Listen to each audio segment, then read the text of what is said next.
Hey, it's Justin Harvey. Thanks for tuning in to the Anesthesia and Pain Management Success podcast. With APM Success, we take a close look at important topics pertaining to business, practice management, personal finance, and careers for anesthesiologists and pain management physicians. We work hard to take your critical questions straight to the experts. Thanks for listening.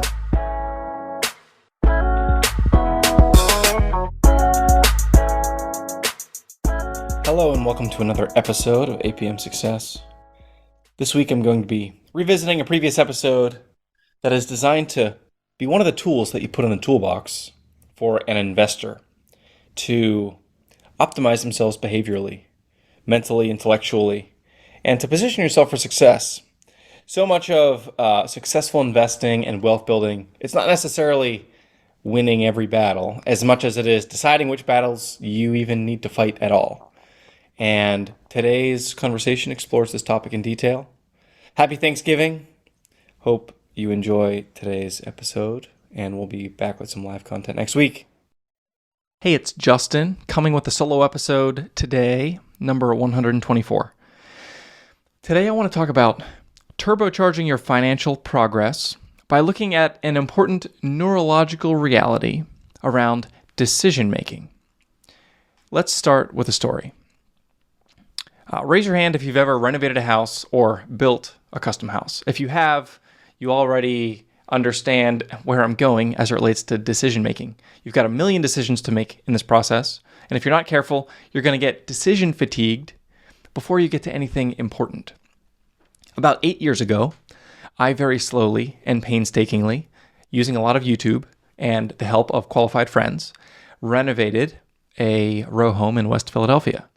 2 years of hammer swinging, chop sawing, drywall hanging toil that was nevertheless one of the more rewarding things I've ever done, and it was a ton of fun. I was, at the time, not savvy to the idea of decision fatigue. And here's what I found.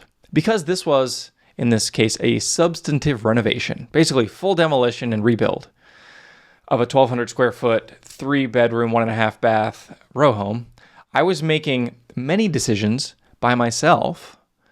Where am I sourcing 2x4s from? What day should they be delivered? Where should they be stacked when they're delivered? Should supply plumbing be copper or PEX? Should the bar be 36 inches tall or 42? There were a million little microscopic decisions to be made, and I made every single one of them. Eventually in this process, it got to the point where I needed to pick out paint colors, countertops, finishes, cabinets, things that are, when you're looking at a house, literally all that you see.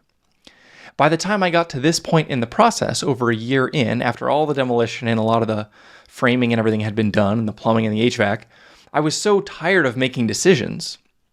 I was so fatigued. I got to the point where I literally didn't even care about any of it. So I was, in my emotional exhaustion, forced to conscript willing friends and family members, anyone else who could form a reasonable opinion on these aesthetic questions, and I had them make many of these important decisions. This is the deep irony. All of my effort in this big project was spent on things that most people would never see and that in many cases were totally immaterial to the final outcome. Fortunately, it turned out fine, mostly thanks to my mom and aunt who helped with the paint colors and some of the design in the kitchen and all that. But that brings me to today's point. It's my belief that some of the most important thinking that we do as humans is what we call metacognition. So thinking about thinking. For most listeners of this podcast, your attention, as I've said in the past, your attention is the most finite and precious resource you have. It is non-renewable, and on a daily basis, you only have so many hours, and in your life, you only have so many hours.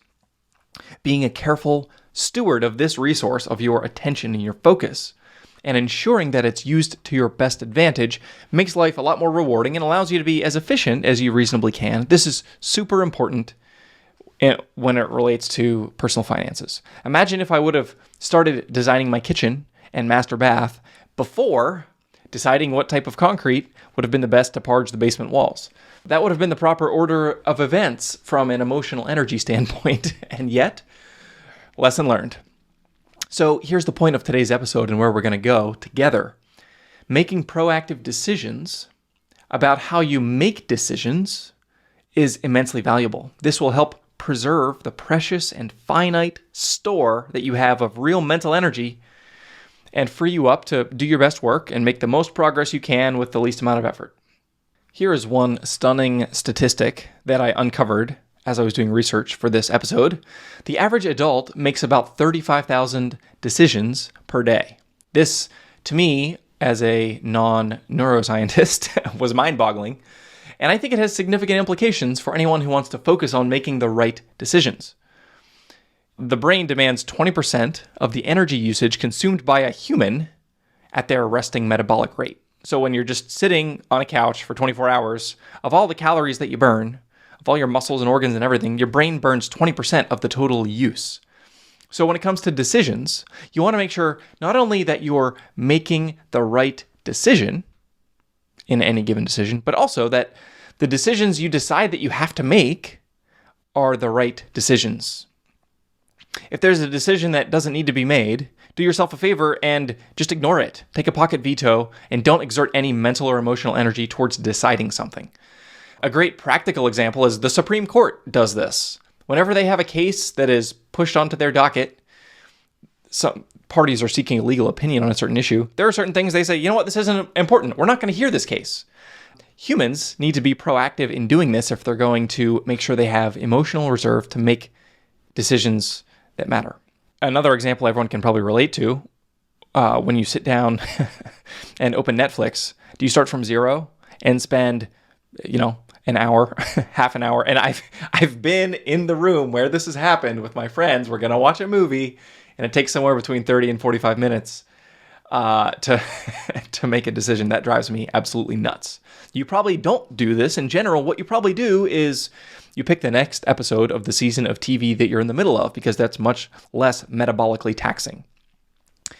That can be a helpful mechanism when it comes to something like what TV should we watch. Researchers at Cornell University have estimated that we make something like 226 decisions every day on food alone, which, for myself, this is an area where I've been pretty ruthless in skinnying down the decision making.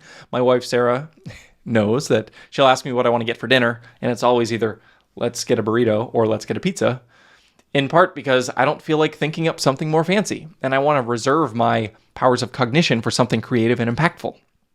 Of course, anyone else who's married out there knows that when your spouse asks you, what do you want to do for dinner, that's not really what they're asking. And actually, if we look at this circumstance in the context of the metabolic load of decision making, it makes perfect sense when your spouse asks you, where do you want to go to eat? If you say, wherever you want, babe. In some cases, you're not actually liberating your spouse to choose something that they want. What you're doing is you're pushing off a cognitively demanding task to generate an opinion about something, in which case your spouse might not love that because you're just shoving it back onto them, and it might not work out that well. At least that's what I've heard from friends who have had to deal with this circumstance. I don't know anything about this firsthand. But when your spouse asks you, where do you want to go out to eat? Maybe they know that you would just eat a burrito yourself, but really what your spouse is asking is saying, hey, honey, can you try to think of a place that we would all like to go out to eat and exert the metabolically taxing cognition in order to do that? That is a totally different question, and it could change the way you respond. And this is all rooted in decision-making science, which is fascinating how much it trickles down into the everyday mundane circumstances. So here's the point. Reserve your attention and your limited decision-making energy for decisions of significance. One way to do this is to focus on important decisions, and another is to eliminate immaterial decisions.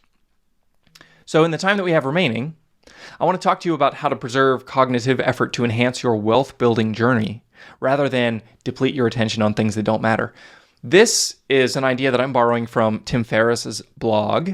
I've mentioned him in the past. His podcast is one that I like, and I'm going to link to the blog post in the show notes, apmsuccess.com/124. You can check out the show notes there. How do you make one decision to eliminate 1,000 others? And are there ways you can do that in your life? Specifically, we're going to look at, are there ways in your personal finances where you can make one decision to eliminate the mental load associated with many other decisions? Tim Ferriss borrows this idea from business mavens Jim Collins, who wrote Good to Great, where he explores what really characterizes the companies that last and endure, as well as Greg McKeown, who is the author of Essentialism, which is the book about skinnying down your life to only the most important elements. So I'm going to talk a little bit about cash flow, a little bit about investments, and give you some food for thought, some ideas. This, it goes without saying, but I'm going to say it anyway because of the lawyers. This is not investment, tax, or legal advice. It is for educational purposes only, and perhaps entertainment purposes, hopefully both. Please consult with your personal financial advisor before making any type of life-altering financial decision. The first decision that can eliminate other decisions has to do with what I call macro versus micro budgeting.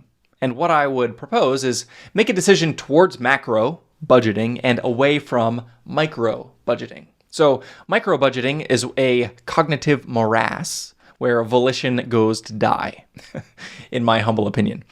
Is it really necessary that you look at your budget every month, line by line, and compare the $65 that you spent on lattes to the $40 that you aspired to spend on lattes, where then you will beat yourself up for a few seconds and move on to the next category, continuing this self-flagellation until you're absolutely exhausted? I would propose that it is not, in fact, necessary to live your life this way, especially when you're a physician earning a significant income. You do need to do some measure of budgeting, but what I think you could or should do is a micro or a macro budget. In other words, when it comes to lifestyle, set fixed expenses at a threshold that allows you to not worry about variable expenses. And in so doing, free up the mental load associated with the line-by-line budgeting method.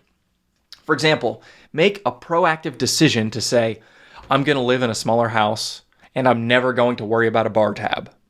Because you only have to buy a house once. But if you go out to eat once or twice a week, there's a lot of, mental load associated with all those purchases. You might say, I'm going to drive a more modest car, and in exchange, I'm not going to worry about hiring a house cleaner every 2 weeks to clean my house. Again, you buy a car once every handful of years. The house cleaning service is every 2 weeks. This is an example of pushing your energy in the direction of a decision where you free yourself financially to not have to worry about all of the recurring expenses. This is a personal conviction of mine that I feel strongly about and I'm absolutely a fan of, but obviously everyone needs to approach this differently based on your own preferences for spending. Second example of what is one decision you can make to eliminate 1,000 other decisions. One is, and I do this personally and I help my clients think through how this principle might apply to them. It does apply to some and doesn't apply to everyone. But here's an idea that you could consider. I don't do illiquid investments.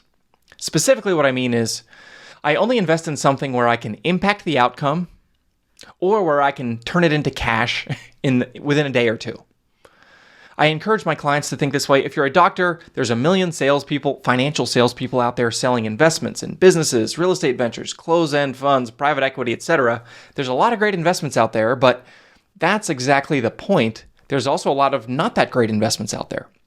If an investment for me is going to tie up my cash, and I can't get my cash out of the investment within a few days, and I don't have decision-making power in that organization or in that business, or I don't have the ability to meaningfully contribute to the outcome, categorically, I don't do it, I don't consider it, there's no due diligence that happens, and I just free up all of this mental space as a result of all this work I don't have to do. Now, I'm not talking about, for example, a surgery center, which is very common for physicians to buy in.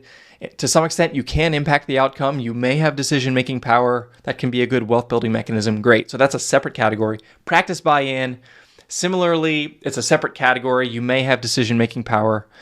They are illiquid, but there's other risks built into that. But here's really what I'm trying to avoid with this category of illiquid investments. Number one is I don't want to get my cash locked up in an investment that I can't control and can't sell. And number two, most importantly, as it relates to today's discussion, I don't have to do any investment due diligence on any of these ideas because I categorically say, no, not interested. That's one decision that frees up many, many others. Now, one exception to this might be if you have a couple million in net worth already, and you're looking at ways to further diversify your personal investments, then it might make sense for clients like that. But for people who are still in the accumulation phase, paying off debt, paying off a mortgage, and on this side of financial independence, I think this makes a lot of sense. One final example as it relates to investments, because this is a real world example. This came in my inbox 2 days ago. I don't pick individual securities. And I encourage my clients, is this a way you want to spend your finite energy, the cognitive power? Do you want to be thinking about stocks? Do you want to be thinking about Bitcoin? Do you want to be thinking about Tesla? I categorically say no to this. I don't do it. I don't have to evaluate, is Tesla getting too expensive at this price? Is Facebook's switch to the metaverse going to be a colossal failure? I had a client this week, I alluded to, ask me about Rivian's IPO. If you're asking, what is Rivian? My response is, that's exactly my point. Rivian is an electric car manufacturer that's now valued, I found out today, at a price higher than Ford Motor Company in terms of total market cap. This is an IPO, an initial public offering, where this company that used to be private, that built electric vehicles, is now issuing stock on the New York Stock Exchange. I categorically don't have to do any IPO research for Rivian or any other company because I say no to individual security offerings. I don't need to compare Rivian to Tesla and decide which company has the better electric technology. That's a due diligence rabbit hole that would just gobble up so much of my life. I don't care to do it. I encourage my clients in this same philosophy because when you're buying stocks, you're competing against institutional investors with nearly unlimited financial means, computing power, algorithmically driven trading platforms on proprietary technology, and you're just, the deck is stacked. The deck is stacked against you when you're playing that game. Even just looking at what happened with Robinhood, a very popular app for trading stocks, that they were found to be selling the orders, or at least routing information related to those orders to big hedge funds who could then transact on the information that they were receiving from retail investors who were using the app. So it just reinforces this idea. It's very, very difficult to make money above and beyond long-term market returns when you're playing that game. So I don't compete in this way. I don't have to do that to succeed. Neither do my clients. So I've categorically said, I'm making this decision. I'm not buying individual securities because I don't have to. I'm using more broadly diversified strategies for long-term investment. So these are 3 financial examples of decisions to eliminate that can liberate you to spend your effort in more productive directions. Preserve your attention, preserve your cognition, develop your metacognitive framework, and you will go far. I must end by saying, happy Thanksgiving. Count your many blessings this week. Pile on the turkey and mashed potatoes. I am again grateful that you've chosen to spend some of your valuable attention with me this week on anesthesia and pain management success. If you liked what you heard this week, head on over to apmsuccess.com, where you can find more content and free resources to help you build a successful career in anesthesia and pain management. If you wanted to leave a review in iTunes, I'd also really appreciate it. Thanks for using some of your valuable time to join me today on APM Success.